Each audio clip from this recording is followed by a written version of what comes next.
As we've reported, Democrats are trying to whittle down the price tag of their social spending bill.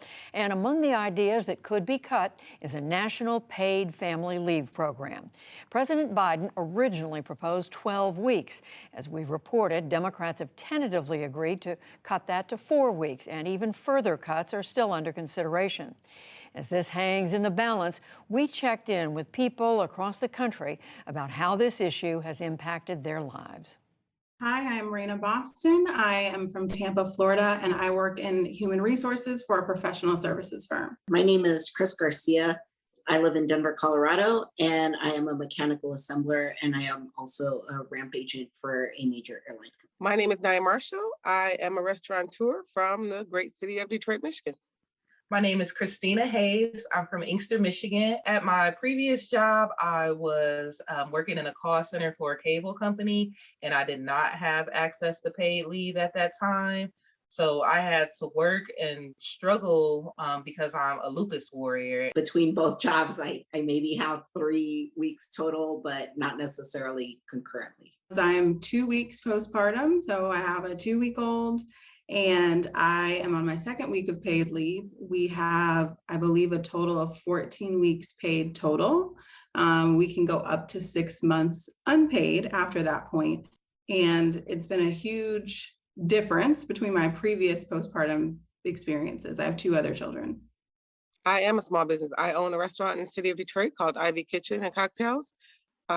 We do not offer paid leave currently. We simply can't afford it. Restaurant margins are already small, and since the pandemic, they've even gotten more narrow, if you will. And so in 2009, I actually had to take my dad off of life support while I was at work. So at the time, I worked as an assistant manager for an auto parts company, and I had been requesting some time off for several months to try and go down and be with my father. Unfortunately, I kept getting denied. Treatment for lupus includes like regular doctor visits, chemo treatments, steroid treatments. So due to not having paid leave, I was not going to my doctor appointments and getting my checkups that I needed. And it came down to the point where my health made the decision for me, and then I ended up passing out at work and had to be taken out on a stretcher. I didn't even get to see them, really bury my father. Because I left to come back to work. So all in all, I ended up out of work for almost a week, about a week and a half. And financially, it took me almost 6.5 months to recover. So going into this leave, knowing that I had 14 weeks paid, not only did it reduce the stress, but I also felt valued as a person who just happens to be the part of a partnership that gives birth, that my time and my contributions are valuable. Most small business owners, we're not rich, we're not wealthy. You know what I mean? Most of us do what we do because we love it. And I know my restaurant is a labor of love for my community. You know what I mean? I'm not getting rich off of it at all. And so if I were forced to do something like that, then I would really strongly have to evaluate the total cost of implementing that program. And it might even actually close my doors. I'm not sure. Those personal stories are a good illustration of what this debate over paid family leave is all about. Let's widen out now to look at the larger situation in the U.S. Jody Hyman studies this as part of her work at the World Policy Analysis Center at UCLA. Jody Hyman, welcome to the NewsHour. First of all, give us a sense of how much of the developed world already does offer some sort of paid leave for employees. Nearly the entire world, not just high-income countries, but low and middle-income countries offer paid leave.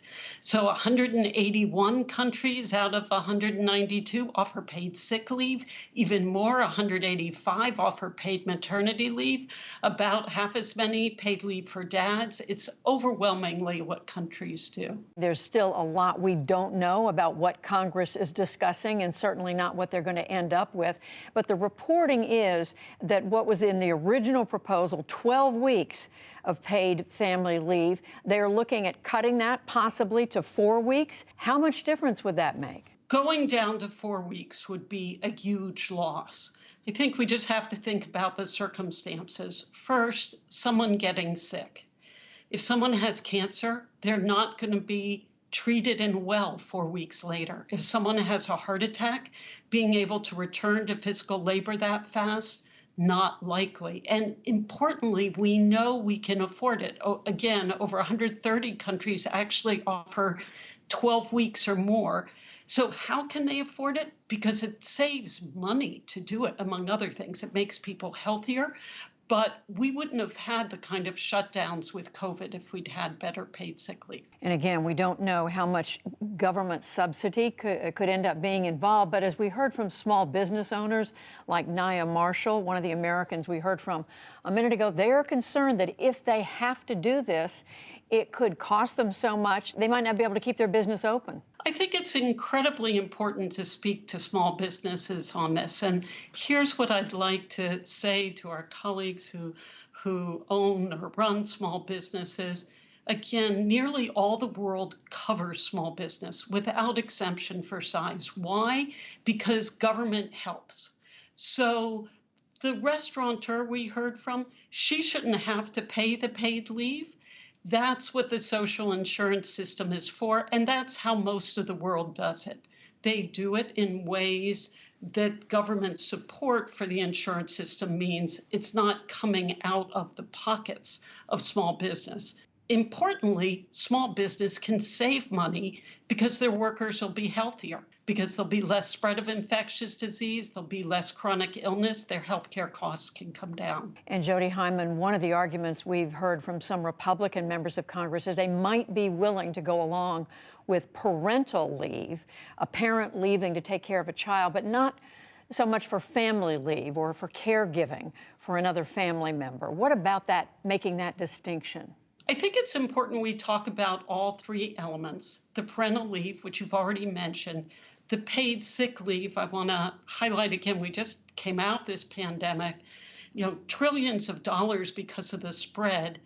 We are one of the few countries, all the countries that didn't have national sick leave, they did worse in the pandemic. So there's a lot of savings in pandemic years, but also in regular years with influenza, diarrheal disease, lower rates of chronic conditions. What about the third kind of leave?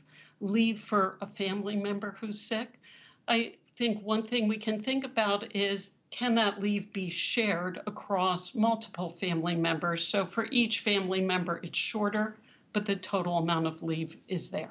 And no question, we are looking at in many cases, at individuals at the lower end of the income scale, the ones who most need this kind of support.